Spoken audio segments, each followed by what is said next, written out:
Lamine Yamal has finally met his kryptonite. His name? Nuno Mendes.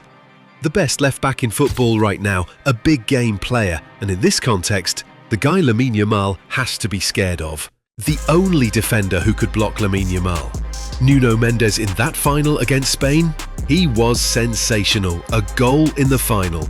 But as crazy as that is, scoring in a major final for Portugal, Nuno Mendes had an almost bigger highlight. He's done what almost every fullback in Europe has failed to do this season, and that's cage Lamine Yamal. Which begs the question, how good is Nuno Mendes? Did he just explode into the scene? And how did he manage to cage that kid on a mission and have him fail?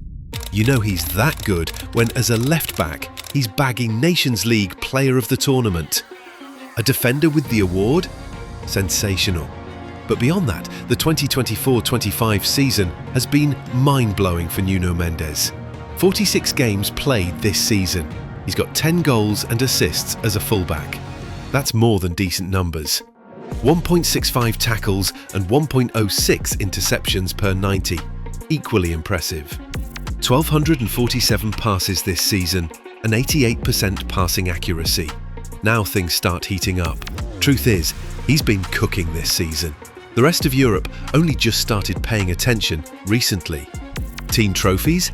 Nuno Mendes was a key part of the PSG team that won everything they competed for in the just concluded season. They won the quadruple Liga, the Coupe de France, the French Super Cup and the Champions League. And what's more, Nuno Mendes made the team of the season in both the Champions League and Liga. The stats back this up too. The passing numbers we brought up earlier mean he ranks in the 95th percentile in Liga for passes recorded, an average of 70.76 per 90, 26 key passes, 54 crosses, both at a rate of 1.48 and 3.06 per 90.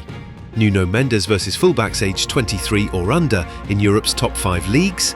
He's first for the most touches with 60.57 per 90 and first for the most progressive actions with 13.4 per 90. We will get to some of his defensive lapses too and how this could be a concern for him. But right now it's down to the competition where people started to take notice of Nuno Mendes. PSG versus Liverpool in the Champions League round of 16. Over 2 legs, it was close.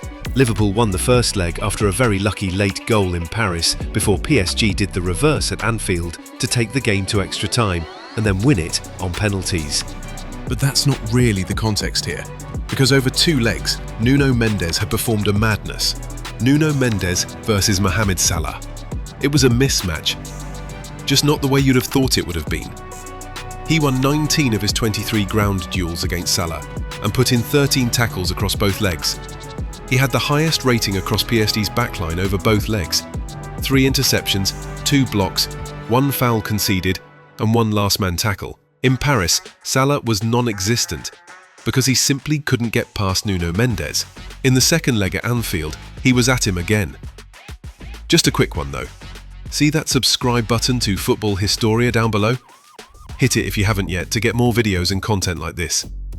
Against Aston Villa in the quarter-finals, he scored in both legs against Villa, including the winner in the second leg to send PSG through. Once again, he was already cooking at this point against English football's top clubs. Then the semi-finals against Arsenal. One of the subplots was Nuno Mendes versus Bukayo Saka. He'd done it against Salah. Some even believe Saka would be much tougher opposition, but that's probably because they hadn't come to terms with just how good Nuno Mendes is yet, particularly in that first leg. He won 10 out of his 11 duels, 5 tackles, all 4 of his aerial duels, 1 possession back for his team 3 times, 3 clearances and 1 interception. At that moment, Nuno Mendes had just bested 2 of the top wingers in the Premier League. The Champions League final almost felt like a training session for PSG, a 5-0 win against Inter Milan, and as a result, many believed if Barcelona had gotten to the final, players like Lamine Yamal would have performed much better, given Nuno Mendes a test. They got their wish in the final against Spain, and if you're Lamine Yamal, I'm not so sure you'd want to re-watch this again. He had no change from Nuno Mendes. On top of that, the Portuguese fullback did him with skill moves twice, and it was almost as if on the night, Nuno Mendes had taken Lamine Yamal's skill set. Add that performance in the final to the one he had against Germany days earlier, the assist for Ronaldo's game-winning goal. Nuno Mendes deservedly won the Nations League Player of the Tournament award, and when the memes came out, they were crazy.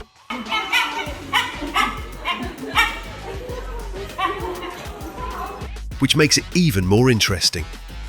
See guys, Nuno Mendes came into the matchup against Lamine Yamal with revenge, because a season earlier Yamal had him on the ropes. On multiple occasions too. He'd waited all that while and studied the tapes to get the better of Yamal. That's insane. So now we know how good he has been this season. Is Nuno Mendes a one-season wonder?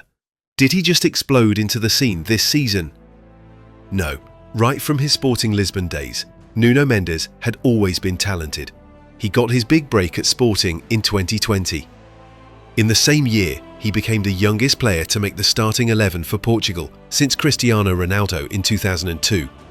That's when the then Sporting Lisbon coach Ruben Amorim, alongside his staff, knew the kid was special. From what used to be an attacking midfielder, Nuno Mendes had suddenly become one of the best left-backs and most reliable on the team. He made the Portuguese Primeira Division Team of the Year in his first full season with Sporting Lisbon, and by the following year, PSG came calling. He was initially signed on loan for the 2021-22 season, but with the way he played, he'd impressed so much that PSG decided to make the deal permanent for €38 million. Nuno Mendes made the League One Team of the Year in his debut season with PSG, helped the team win League One as well. The reason we're going through his backstory is to show that Nuno Mendes didn't just emerge as one of the world's best this season. He'd been building up to it for quite a while now.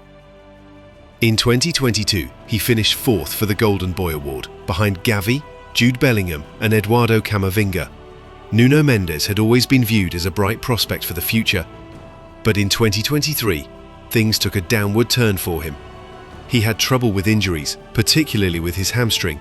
It forced him to miss out on Portugal's World Cup journey in 2022, despite playing against Uruguay. Forced him to miss a large part of PSG's season that campaigned, and even hampered his progress in 2023-24. And at that point, the idea with Nuno Mendes was that if he could stay fit, he'd be in contention to become one of the best left-backs in Europe, which brings us to this season. After the operation on his hamstring, Nuno Mendes has managed to stay fit. And these are the results we're seeing now.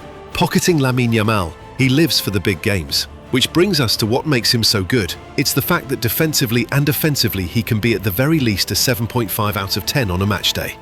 The goal against Spain in the final, he took that like a winger with the muscle memory of where the goal was. At the same time, in the same game, he was part of a Portuguese defence that double-teamed on any threat, particularly down the right. That's solid. Then you look at the broader context and realise it's the truth. Think about some of the best fullbacks in the world, or in this case left-backs. Players like Theo Hernandez, Alphonso Davies, they are very impressive going forward but not as solid the other way back. Or flip it the other way round to players like Lucas Hernandez and Benjamin Mendy, both very solid defensively but not as good offensively. Nuno Mendes just strikes a perfect balance in between. In that position, the ultimate test was always going to be playing against the best wingers in the world. And right now they don't come any better than Lamine Yamal. He'd already done players like Federico Di Marco, who also falls into that category of best left-backs in the world. He'd done him dirty. To pocket him and restrict him to a cross that led to the goal, can't even class it as an assist. Now that's special. Then you go back to his club side, PSG that is. Nuno Mendes is the perfect embodiment of what Luis Enrique wants from his players. He wants a team that can press high and at the same time have the energy to fall back. He wants a mobile team full of players who can run and cover spaces for each other. Players who can defend. Players who can play in big games and not get fazed by pressure. Nuno Mendes, pressure, doesn't feel like both words belong in the same statement. That resume is crazy. 2024-25, in one season Nuno Mendes had both Mohamed Salah, Bukayo Saka and Lamine Yamal in his pockets in different meetings. Those are some deep pockets. Seems you might have to get even bigger ones pretty soon because playing in that PSG team with that system, he's only going to get better.